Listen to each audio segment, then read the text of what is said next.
Hi there.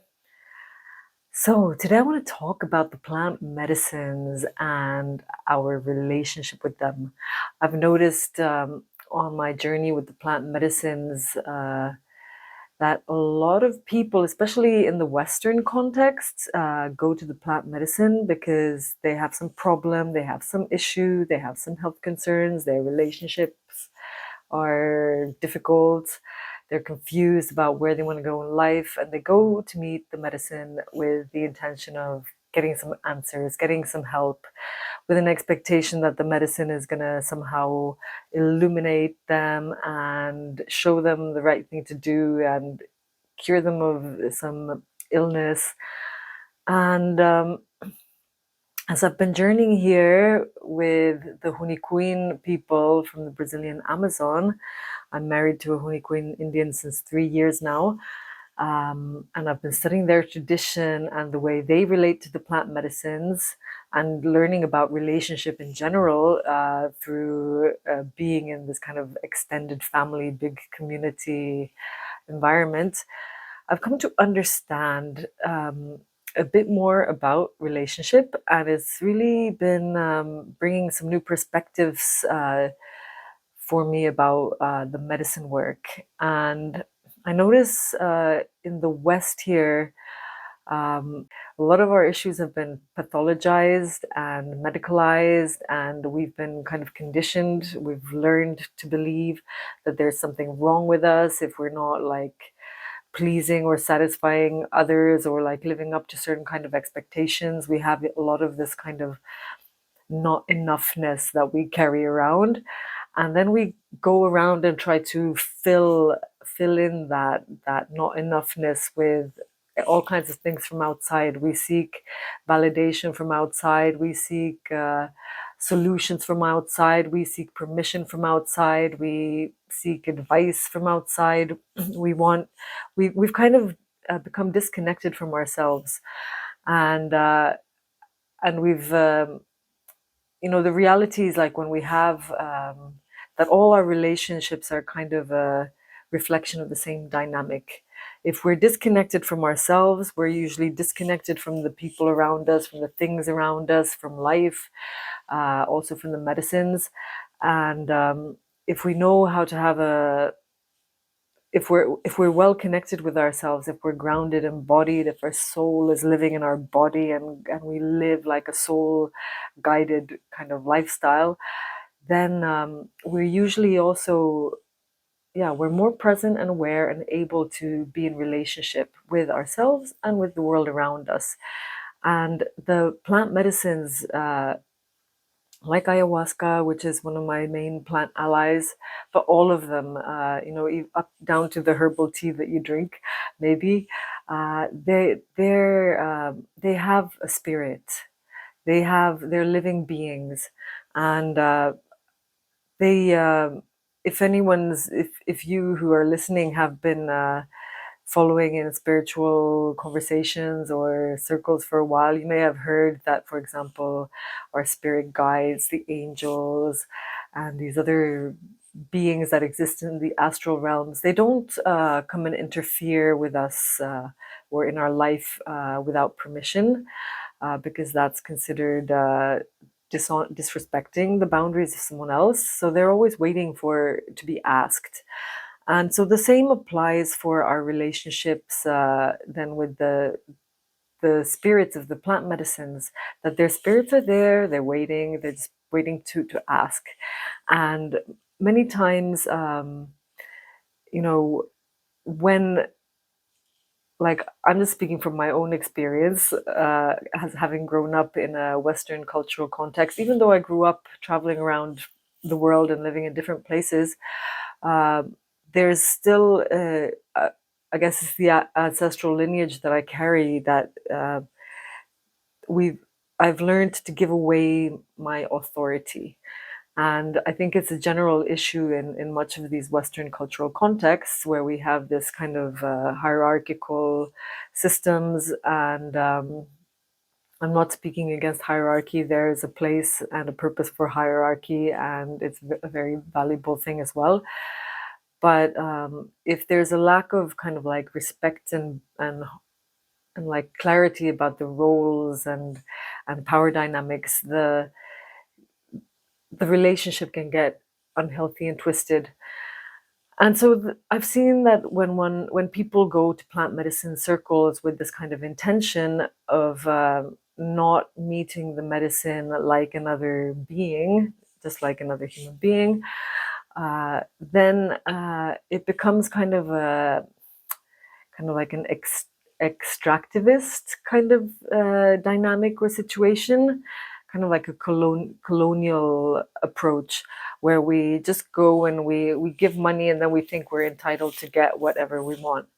And oftentimes we're not, because we're so disconnected from ourselves, or we think that we just have a problem, we get really obsessed and focused on the problem and get sucked into all these narratives and stories about the drama and the trauma and the who's to blame, where it comes from, and we just like put all our focus there in that in those difficult places without uh, remembering to have a conversation or a dialogue or a relationship with the actual plant medicines and asking them for what we want. And so, in my understanding, the the work with the plant medicines needs, if we want to have like a productive, healthy, sustainable relationship with the plant medicines, then it's important to begin learning how to cultivate relationship. And plant medicines are beautiful allies with which we can practice, but it also requires practicing, doing the inner work and doing the practice in our family relationships, with our friends, with other spirit beings that live in the different dimensions that exist in this multi-dimensional universe. So I've understood that to be able to walk safely in this world, we need to learn how to come back to basic relating. And learning how to relate cannot be done alone in your, just on your own inside your head. But we need to learn how to come back into spaces, into communal spaces, and learn how to practice communicating, asking for what we want and what we need, and learning to reciprocate, to help and to give back and to hold space for each other.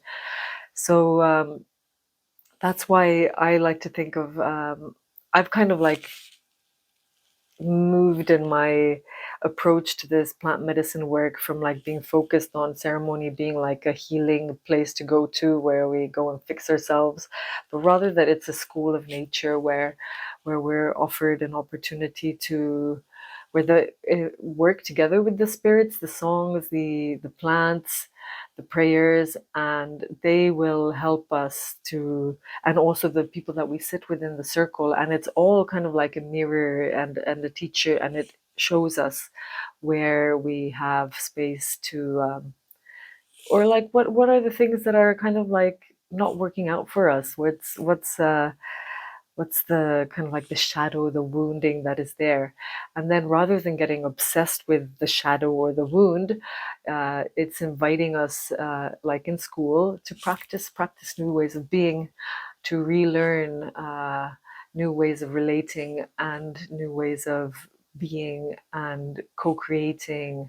And yeah, that's my understanding. That I've seen in my own practice how that leads to much safer places where people feel safe, they feel seen, they feel supported, they feel respected.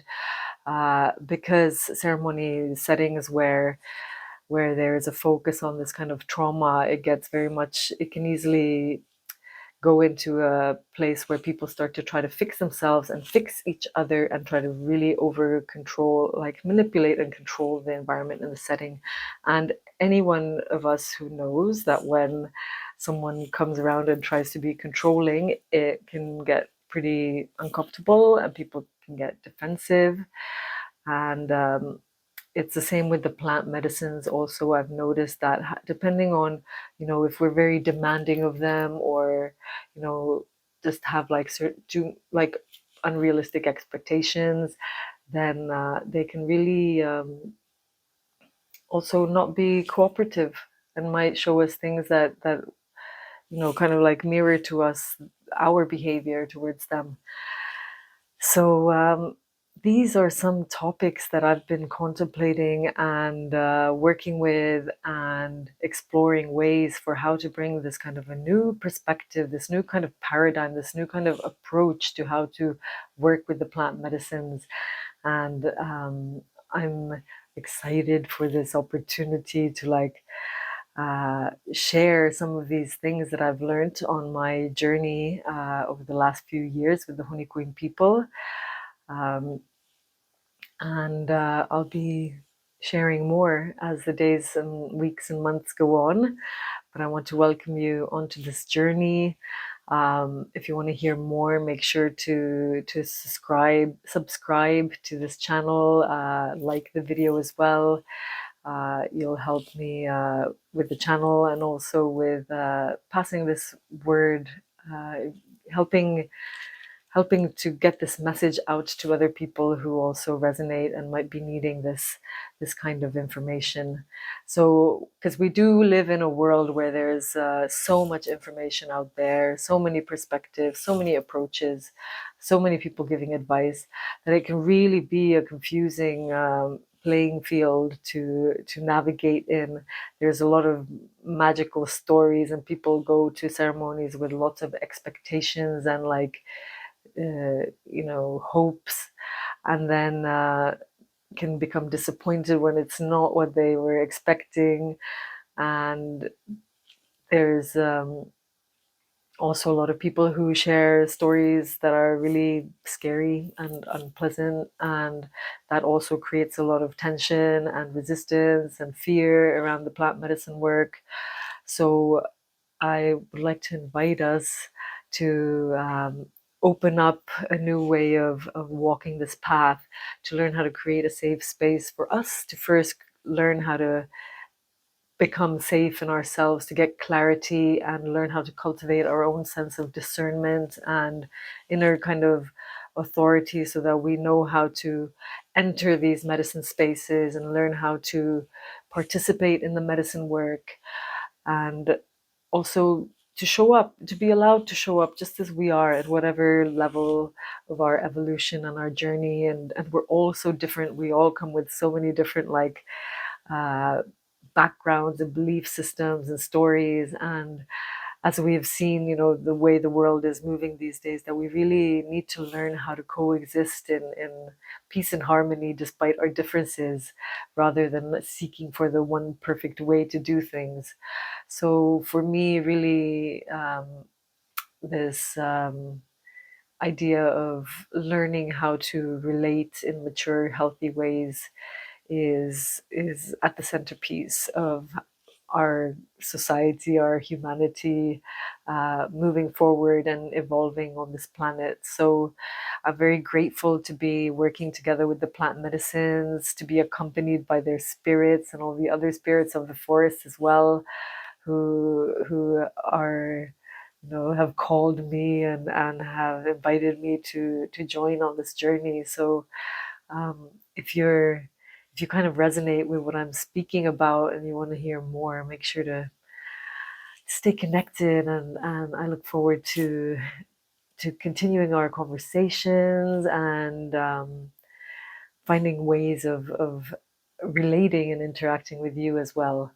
So to be honest, I've been in a bit of my own kind of integration process the last 3 years, and it can be sometimes really confusing as well. So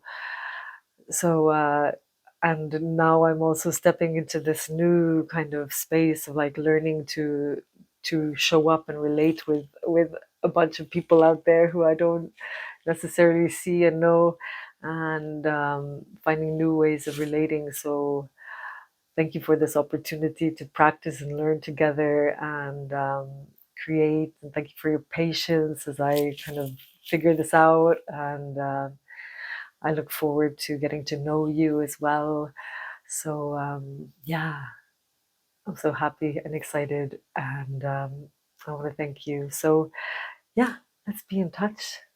Wishing you a beautiful rest of the day, and I'll catch you later. Bye.